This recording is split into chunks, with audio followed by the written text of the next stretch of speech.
निम्नलिखित विवरण पर विचार करें। पहला, वार्षिक और दैनिक तापमान सीमा कम होती है। मतलब यहां पर इंग्लिश में पढ़ दें कि annual and daily range of temperature is low, अर्थात कि जो दिन का अधिकतम तापमान है और उसका न्यूनतम तापमान है उसमें अंतर ज्यादा नहीं होता। वो कह रहा है कि वार्षिक और दैनिक तापमान सीमा कम होती है, मतलब वार्षिक तापमान को भी ले लें या हम दैनिक तापमान के अंतर को ले लें तो ज्यादा नहीं होता, मतलब लगभग तापमान समान रहता है।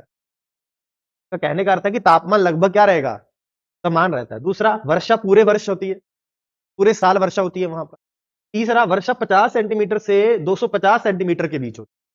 फिर कह रहा है यह किस प्रकार की जलवायु है। तो यहां पर अगर आप देखोगे तो ये वाला देखो, वर्षा पूरे वर्ष होती है, तो मैंने देखा कि ब्रिटिश टाइप क्लाइमेट हो गया, भूमध्य रेखीय जलवायु हो गया। वार्षिक और दैनिक तापमान सीमा कम होती है, तो ब्रिटिश टाइप क्लाइमेट की बात करोगे वो भी समुद्र के तट के पास पड़ता है, पश्चिमी भाग में महाद्वीपों के, अभी दिखा रहा हूं, महाद्वीपों के पश्चिमी भाग में है, समुद्र के किनारे है। तो जो समुद्र के पास होगा तो वहां पर तापमान की जो रेंज होती है वो कमी होती है, क्योंकि ओशन जो होता है वो धीरे धीरे गर्म होता है, धीरे धीरे ठंडा होता है, इसलिए जो तटीय क्षेत्र होते हैं वहां पर तापमान में ज्यादा फ्लक्चुएशन नहीं होता है। तो दोनों में ही ये कंडीशन लागू हो सकती है। लेकिन तीसरी कंडीशन यहां पर देखो लिखा है कि वर्षा 50 सेंटीमीटर से 250 सेंटीमीटर के बीच होती है। अब यहां से आपको अलग करना था कि जो इक्वेटोरियल रीजन होते हैं वहां पर वर्षा 200 सेंटीमीटर से ज्यादा होती है, उससे थोड़ा कम भी लोगे तो 150 सेंटीमीटर से तो ज्यादा ही ज्यादा है वहां पर। तो वहां पर वर्षा की मात्रा जो इक्वेटोरियल रीजन है वहां पर बहुत ज्यादा होती है, और यहां पर जो लोअर रेंज है वो 50 सेंटीमीटर ही है। तो यहां से आप कहोगे कि नहीं, ये तो इक्वेटोरियल रीजन विषुवत रेखीय क्षेत्र, भूमध्य रेखीय जलवायु तो नहीं हो। अब उसके बाद फिर क्या ऑप्शन बचता है, फिर हमारे पास ब्रिटिश टाइप क्लाइमेट बचता है, लेकिन यहां पर ब्रिटिश टाइप तो दिया नहीं है।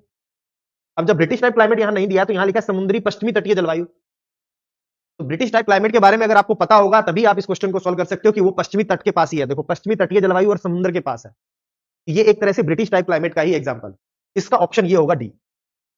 अब विषुवत रेखीय क्षेत्र के बारे में ये नॉलेज हमने पढ़ा था, देखो यहां पर लॉजिक भी लगाना होगा। तो यहां पर लिखा कि विषुवत रेखा के सारे 5 से 10 डिग्री अक्षांशों तक यह क्षेत्र पाया जाता है।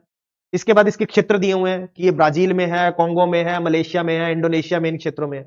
देखो यहां पर लिखा है वर्ष भर तापमान लगभग एक समान रहता है, एनुअल रेंज कम है। दूसरा, दैनिक तापांतर भी यहां पर कम रहता है, तो ये तो की यहां से निकल आया।